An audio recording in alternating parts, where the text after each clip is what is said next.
بسم اللہ الرحمن الرحیم ورفعنا لک ذکرک۔ سیرت النبی صلی اللہ علیہ وسلم کی ایک اور ویڈیو کے ساتھ حاضر ہیں۔ طیف کا محاصرہ۔ نبی کریم صلی اللہ علیہ وسلم نے اعلان فرمایا، جس شخص نے کسی مشرک کو قتل کیا اس کے ہتھیار وغیرہ اسی کے ہوں گے۔ حنین کے میدان سے شکست کھا کر بنی حوازن کے کچھ لوگ اوتاس کے مقام پر پہنچ گئے۔ انہوں نے وہاں ڈیرے ڈال دیے۔ نبی کریم صلی اللہ علیہ وسلم نے حضرت ابو عامر اشری رضی اللہ تعالیٰ عنہ کو ایک دستہ دے کر ان کی طرف روانہ فرمایا اور خود اپنے خیمے میں تشریف لے گئے۔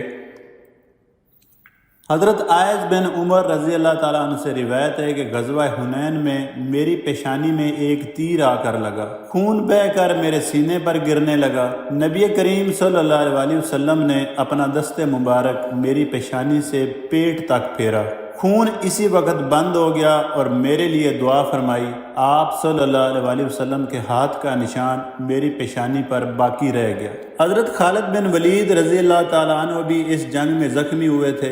نبی کریم صلی اللہ علیہ وسلم نے اپنا لعاب دہن ان کے زخم پر لگایا۔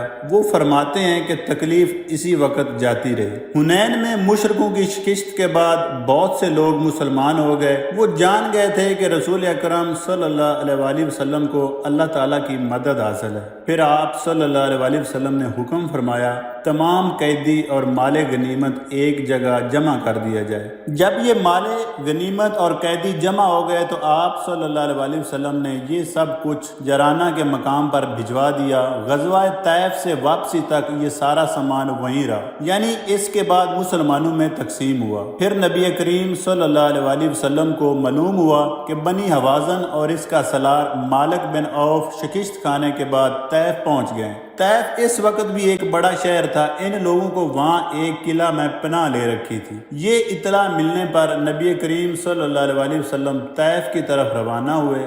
آپ نے ہراول دستہ پہلے ہی روانہ فرمایا۔ اس دستے کا سالار حضرت خالد بن ولید رضی اللہ تعالیٰ عنہ کو مقرر فرمایا۔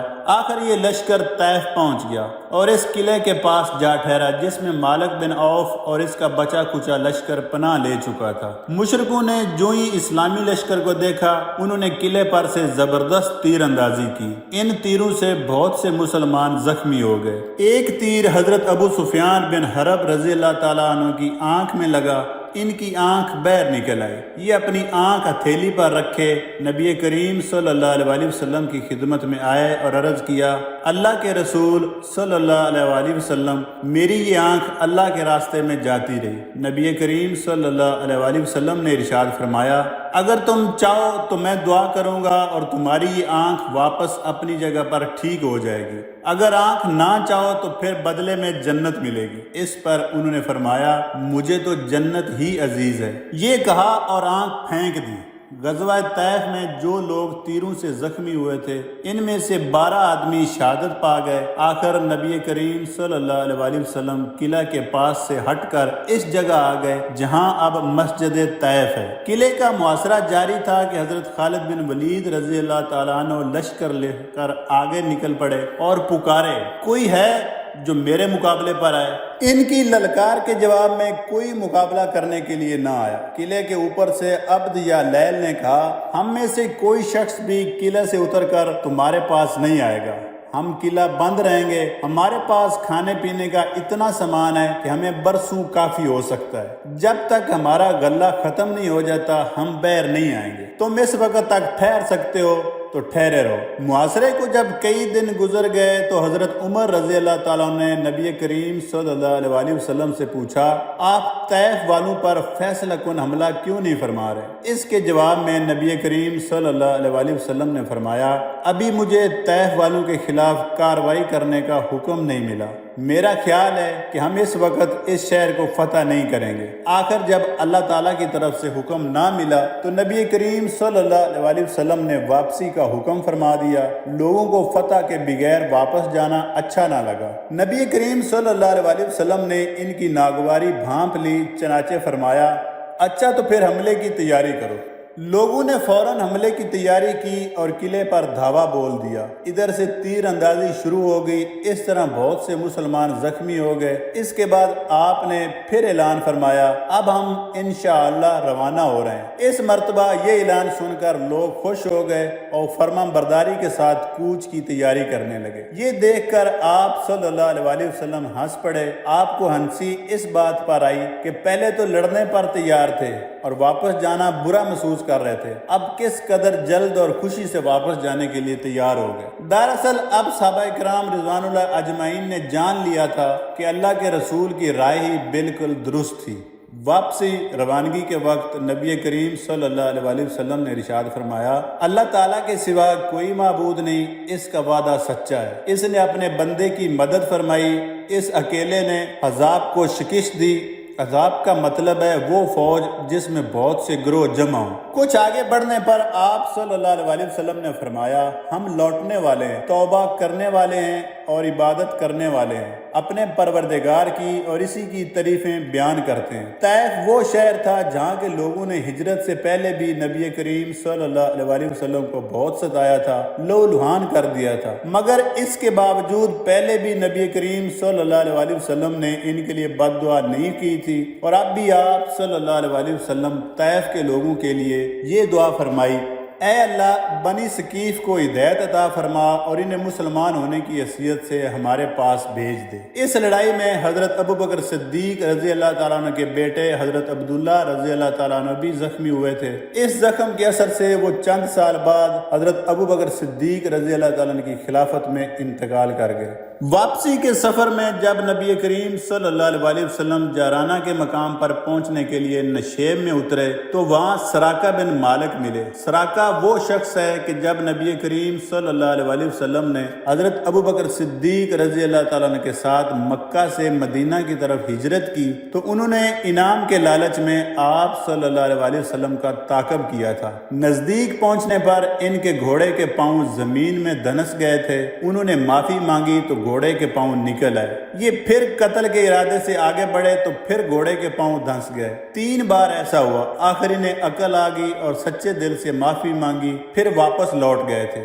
اس وقت یہ مسلمان نہیں ہوئے تھے، لیکن انہوں نے آپ صلی اللہ علیہ وسلم سے کہا تھا، اے محمد صلی اللہ علیہ وسلم، میں جانتا ہوں ایک دن ساری دنیا میں آپ کا بول بالا ہونے والا ہے، آپ لوگوں کی جانوں کے مالک ہوں گے، اس لیے مجھے اپنی طرف سے ایک تحریر لکھ دیجئے تاکہ جب آپ کی حکومت کے دور میں آپ کے پاس آؤں تو آپ میرے ساتھ عزت سے پیش آئیں۔ ان کی درخواست پر آپ صلی اللہ علیہ وسلم نے حضرت ابوبکر صدیق رضی اللہ تعالیٰ عنہ یا ان کے غلام حضرت عامر بن ابی فہیرہ رضی اللہ تعالیٰ عنہ سے تحریر لکھوا کر انہیں دی تھی۔ سراقہ اب نبی کریم صلی اللہ علیہ وسلم سے ملاقات کے لیے ہی آئے تھے اور جارانہ کے مقام پر یہ ملاقات ہو گئی۔ اسی مقام پر مسلمان غزوہ حنین کا مال غنیمت منتقل کر چکے تھے۔ سراقہ بن مالک اس وقت یہ پکار رہے تھے، میں سراقہ بن مالک ہوں اور میرے پاس اللہ کے رسول صلی اللہ علیہ وسلم کی تحریر موجود ہے۔ اس کے الفاظ سن کر نبی کریم صلی اللہ علیہ وسلم نے ارشاد فرمایا، آج وفا، محبت اور وعدے کا دن ہے، اسے میرے قریب لاؤ۔ صحابہ کرام رضوان اللہ اجمعین نے سراقہ کو نبی کریم صلی اللہ علیہ وسلم کے قریب لا کھڑا کیا۔ آپ ان سے بہت مہربانی سے پیش آئے۔ پھر آپ صلی اللہ علیہ وسلم نے حنین کے مال غنیمت کا حساب لگوایا اور اس کو مسلمانوں میں تقسیم فرمایا۔ حنین میں جو قیدی ہاتھ لگے ان میں نبی کریم صلی اللہ علیہ وسلم کی رضائی بہن شیمہ بنت حلیمہ سعدیہ بھی تھی، یعنی آپ کی دایا حضرت حلیمہ سعدیہ کی بیٹی تھی اور بچپن میں آپ کی دودھ شریک بہن تھی۔ جب یہ گرفتار ہوئی تھی تو صحابہ اکرام رضوان اللہ اجمعین سے کہنے لگی کہ میں تمہارے نبی کی بہن ہوں، لیکن انہوں نے شیمہ کی بات پر یقین نہیں کیا تھا۔ آخر انصار کی ایک جماعت انہیں نبی کریم صلی اللہ علیہ وسلم کی خدمت میں لے آئی۔ شیمہ نے جب آپ کے سامنے آئی تو بولی، اے محمد صلی اللہ علیہ وسلم، میں آپ کی بہن ہوں۔ نبی کریم صلی اللہ علیہ وسلم نے ان سے پوچھا، اس بات کا کیا ثبوت ہے؟ جواب میں شیمہ بولی، میرے انگوٹھے پر آپ کے کانٹے کا نشان ہے، جب میں نے آپ کو گود میں اٹھا رکھا تھا۔ نبی کریم صلی اللہ علیہ وسلم نے اس نشان کو پہچان لیا پہچانتے ہی آپ کھڑے ہو گئے، ان کے لیے اپنی چادر بچھائی اور انہیں عزت سے بٹھایا۔ اس وقت آپ کی آنکھوں میں آنسو آ گئے اور فرمایا تم جو کچھ مانگو گی دیا جائے گا، جس بات کی سفارش کرو گی قبول کی جائے گی۔ اس پر شیما نے اپنی قوم کے قیدیوں کو رہا کرنے کا مطالبہ کیا۔ قیدیوں کی تعداد 6000 تھی۔ نبی کریم صلی اللہ علیہ وسلم نے یہ سب قیدی شیما کے حوالے کر دیے اور انہوں نے سب کو چھوڑ دیا۔ یہ حد درجے شریفانہ سلوک تھا۔ اس طرح شیما اپنی قوم کے لیے بے حد بابرکت ثابت ہوئی۔ اس کے بعد بنی حوازن کے دوسرے قیدیوں کو بھی رہائی مل گئی۔ مالک بن عوف جنگ کے میدان سے فرار ہو کر طیف چلے گئے تھے، جبکہ ان کے گھر والے قیدی بنا لیے گئے تھے۔ نبی کریم صلی اللہ علیہ وسلم نے انہیں بھی رہا کر دیا۔ جب مالک بن عوف رضی اللہ تعالیٰ عنہ کو اپنے گھرانے کے ساتھ نبی کریم صلی اللہ علیہ وسلم کے حسن سلوک کا پتہ چلا تو وہ بھی طیف سے نکل کر آپ صلی اللہ علیہ وسلم کی خدمت میں حاضر ہو گئے۔ نبی کریم صلی اللہ علیہ وسلم اس وقت جرانہ کے مقام پر تھے، انہوں نے اسلام قبول کر لیا۔ نبی کریم صلی اللہ علیہ وسلم نے انہیں بنی حوازن کے ان لوگوں کا امیر بنا دیا جو مسلمان ہو گئے تھے۔ جرانہ سے نبی کریم صلی اللہ علیہ وسلم مکہ معظمہ روانہ ہونے لگے تو عمرے کا احرام باندھ لیا۔ وہاں سے روانہ ہو کر رات کے وقت مکہ میں داخل ہوئے۔ آپ صلی اللہ علیہ وسلم مسلسل لبیک یعنی تلبیہ پڑھتے رہے۔ عمرے سے فارغ ہو کر نبی کریم صلی اللہ علیہ وسلم 27 ذی القعدہ کو مدینہ منورہ واپس تشریف لائے۔ فتح مکہ کے بعد عرب کے تمام قبائل پر اسلام کی دھاک بیٹھ گئی اور جوک در جوک اسلام قبول کرنے لگے۔ رجب 9 ہجری میں غزوہ تبوک پیش آیا۔ نبی کریم صلی اللہ علیہ وسلم کو اپنے جاسوسوں کے ذریعے اطلاعات ملی کہ رومیوں نے شام میں بہت زبردست لشکر جمع کر لیا ہے، اور یہ کہ انہوں نے اپنے ہراول دستوں کو بلقاء کے مقام تک پھیلا دیا ہے۔ بلقاء ایک مشہور مقام تھا۔ ان اطلاعات کی بنیاد پر نبی کریم صلی اللہ علیہ وسلم کو تیاری کا حکم فرمایا۔ آپ صلی اللہ علیہ وسلم صحابہ کرام رضوان اللہ اجمعین کو جنگ کی تیاری کا حکم فرماتے تھے تو یہ نہیں بتاتے تھے کہ جانا کہاں ہے، مطلب یہ کہ اس بات کو خفیہ رکھتے تھے۔ لیکن غزوہ تبوک کی باری میں آپ نے معاملہ راز میں نہ رکھا، اس لیے کہ رومیوں کا لشکر بہت زیادہ فاصلے پر تھا۔ راستے کی تکلیف کا اندازہ کیے بغیر چل پڑنا مناسب نہیں تھا۔ اس کے علاوہ دشمن کی تعداد بھی بہت زیادہ تھی، اس لیے اس کے مطابق تیاری کرنے کی ضرورت تھی۔ غزوہ تبوک نبی کریم صلی اللہ علیہ وسلم کا آخری غزوہ ہے۔ اس کے بعد آپ صلی اللہ علیہ وسلم کسی غزوے میں تشریف نہ لے جا سکے، البتہ مہمات کے لیے صحابہ کرام رضی اللہ عنہم کو روانہ فرماتے رہے۔ سامان جنگ اور ضرورت کی دوسری چیزوں کے لیے نبی کریم صلی اللہ علیہ وسلم نے امداد کا اعلان فرمایا۔ اس اعلان کا سننا تھا کہ صحابہ کرام رضوان اللہ اجمعین نے اپنا مال اور دولت پانی کی طرح خرچ کیا۔ حضرت عثمان رضی اللہ تعالیٰ عنہ نے تو اس قدر مال و دولت لٹائی کہ کوئی دوسرا شخص مقدار کے لحاظ سے ان کی برابری نہ کر سکا۔ انہوں نے 900 اونٹ، 100 گھوڑے، 10,000 دینار اور ان کے علاوہ بے شمار زادِ راہ دیا۔ حضرت عثمان رضی اللہ تعالیٰ عنہ کی فیاضی کا حال دیکھ کر نبی کریم صلی اللہ علیہ وسلم نے فرمایا، اے اللہ، میں عثمان سے راضی ہوں، تو بھی ان سے راضی ہو جا۔ ایک روایت کے مطابق آپ صلی اللہ علیہ وسلم کافی رات گئے تک ان کے لیے دعا فرماتے رہے۔ آپ صلی اللہ علیہ وسلم نے ان کے لیے یہ الفاظ بھی ارشاد فرمائے، آج کے بعد عثمان کا کوئی عمل انہیں نقصان نہیں پہنچا سکتا۔ یہ الفاظ کہتے وقت نبی کریم صلی اللہ علیہ وسلم ان دیناروں کو الٹ پلٹ کر رہے تھے۔ حضرت عثمان رضی اللہ تعالیٰ عنہ کے علاوہ جو دوسرے مالدار صحابہ تھے انہوں نے بھی لشکر کی تیاری میں زبردست امداد دی۔ حضرت ابو بکر صدیق رضی اللہ تعالیٰ عنہ تو قربانی میں سب سے بڑھ گئے، وہ اپنے گھر کا سارا سامان لے آئے۔ اس کی تعداد 4000 درہم کے برابر تھی۔ نبی کریم صلی اللہ علیہ وسلم نے ان سے پوچھا، ابو بکر اپنے گھر والوں کے لیے کچھ بھی چھوڑا ہے یا نہیں؟ جواب میں انہوں نے عرض کیا، میں نے ان کے لیے اللہ اور اس کا رسول چھوڑا ہے۔ حضرت عمر رضی اللہ تعالیٰ عنہ اپنا نصف مال لائے۔ حضرت عبد الرحمن بن عوف رضی اللہ تعالیٰ عنہ بہت سا مال لائے۔ حضرت عباس بن عبد المطلب رضی اللہ تعالیٰ عنہ بھی بہت مال لائے۔ عورتوں نے اپنے زیورات اتار کر بھیجے۔ حضرت عاصم ابن عدی رضی اللہ تعالیٰ نے 70 وسق کھجوروں کے دیے۔ ایک وسق اتنے وزن کو کہتے ہیں جتنا وزن ایک اونٹ پر لادا جا سکے۔ یہ وزن تقریباً 4.25 ٹن بنتا ہے۔ آخرکار جنگ کی تیاری مکمل ہو گئی۔ نبی کریم صلی اللہ علیہ وسلم 30,000 کے لشکر کے ساتھ روانہ ہوئے۔ اس لشکر میں 10,000 گھوڑے تھے۔ آپ نے محمد بن مسلمہ رضی اللہ تعالیٰ عنہ کو مدینہ منورہ میں اپنا قائم مقام بنایا۔ اس لشکر میں کچھ منافقین بھی شامل ہوئے۔ ان میں منافقوں کا سردار عبداللہ بن ابی سلول بھی تھا۔ یہ مہم چونکہ بہت دشوار تھی، طویل فاصلے والی تھی، اس لیے اکثر منافقین تو شروع ہی سے ساتھ نہیں دیتے تھے۔ پھر جانے والوں میں سے بھی بہت سو کی ہمتیں جواب دے گئی اور وہ کچھ ہی دور تک چلنے کے بعد واپس لوٹ گئے۔ اس طرح منافقوں کا پول کھل گیا۔ نبی کریم صلی اللہ علیہ وسلم نے اس غزوے کے لیے کئی پرچم تیار کرائے تھے۔ سب سے بڑا پرچم حضرت ابو بکر صدیق رضی اللہ تعالیٰ عنہ کے ہاتھ میں دیا۔ حضرت علی رضی اللہ تعالیٰ عنہ کو آپ صلی اللہ علیہ وسلم نے مدینہ منورہ ہی میں ٹھہرنے کا حکم فرمایا۔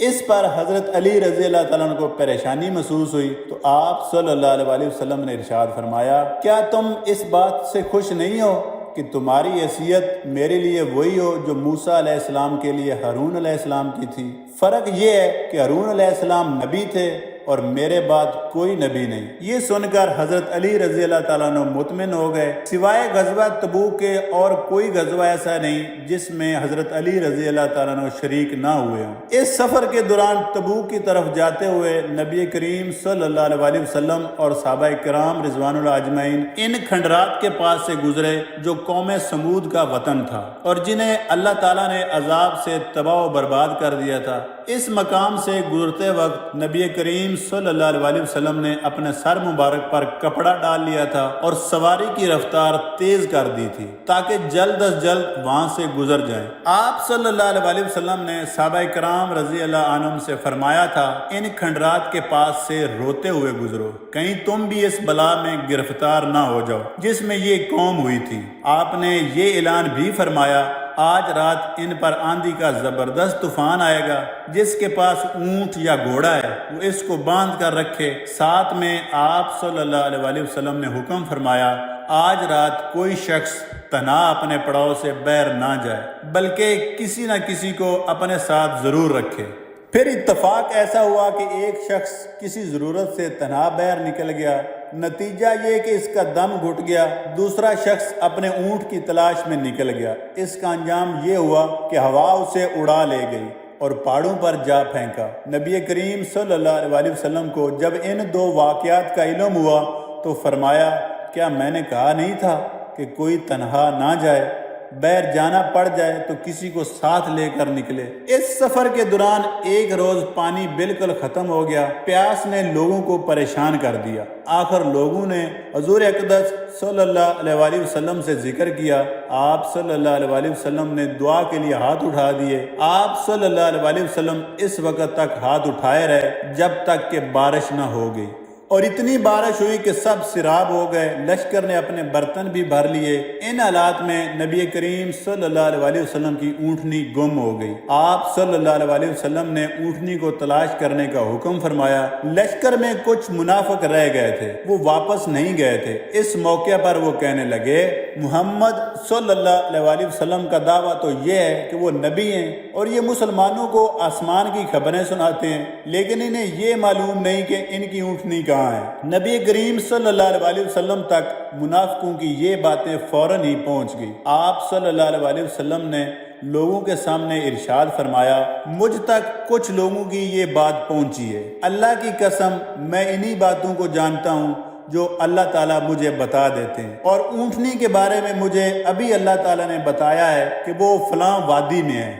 اس کی مہار ایک درخت کی ٹہنی میں الجھ گئی ہے، تم لوگ وہاں جاؤ اور اس اونٹنی کو میرے پاس لے آؤ۔ لوگ وہاں گئے تو اونٹنی کو اسی حالت میں پایا جیسا کہ نبی کریم صلی اللہ علیہ وسلم نے فرمایا تھا۔ سفر جاری تھا کہ حضرت ابو ذر غفاری رضی اللہ تعالیٰ عنہ کا اونٹ تھک کر بیٹھ گیا۔ جب اونٹ کسی طرح چلنے کے لیے تیار نہ ہوا تو تنگ آ کر حضرت ابو ذر رضی اللہ تعالیٰ نے سامان اس پر سے اتار کر اپنے سر پر رکھ لیا اور پیدل چل پڑے۔ یہاں تک کہ نبی کریم صلی اللہ علیہ وسلم تک پہنچ گئے۔ لوگ آپ صلی اللہ علیہ وسلم کو پہلے ہی خبر دے چکے تھے کہ ابو ذر پیچھے رہ گئے کیونکہ ان کا اونٹ تھک گیا ہے۔ یہ سن کر آپ صلی اللہ علیہ وسلم نے فرمایا تھا اسے اس کے حال پر چھوڑ دو، اگر ابو ذر میں کوئی خیر ہے تو اللہ تعالیٰ اسے تم تک پہنچا دے گا، اور اگر خیر کے بجائے برائی ہے تو سمجھ لو اللہ نے تمہیں اس سے امن دے دیا۔ پھر لوگوں نے دور سے کسی کو آتے دیکھا تو نبی کریم صلی اللہ علیہ وسلم کو اطلاع دی۔ آپ صلی اللہ علیہ وسلم نے فرمایا ابو ذر ہوں گے، اللہ ان پر رحمت فرمائے، اکیلے ہی پیدل چلے آ رہے ہیں، اکیلے ہی مریں گے، یعنی ان کی موت ویرانے میں ہوگی اور اکیلے ہی دوبارہ زندہ ہو کر قیامت میں اٹھیں گے۔ حضرت ابو ذر غفاری رضی اللہ تعالیٰ عنہ کے بارے میں نبی کریم صلی اللہ علیہ وسلم کی یہ پیش گوئی لفظ بلفظ پوری ہوئی۔ حضرت عثمان غنی رضی اللہ تعالیٰ کے زمانے میں وہ ربضہ کے ویران مقام پر چلے گئے، وہیں ان کی موت واقع ہوئی تھی۔ آخر اسلامی لشکر نے تبوک کے مقام پر پہنچ کر پڑاؤ ڈالا۔